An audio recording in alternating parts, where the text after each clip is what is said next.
vi stoler på.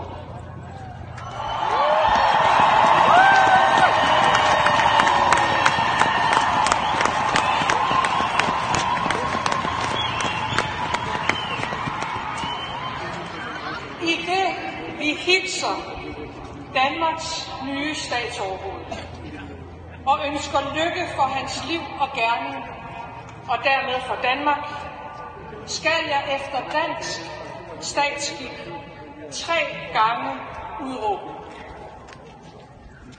Hendes Majestæt, Dronning Margrethe den anden, er abdiceret.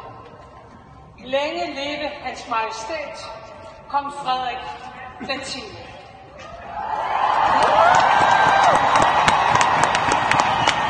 Hendes Majestæt, Dronning Margrethe den anden, er abdiceret. Længe leve Hans Majestæt,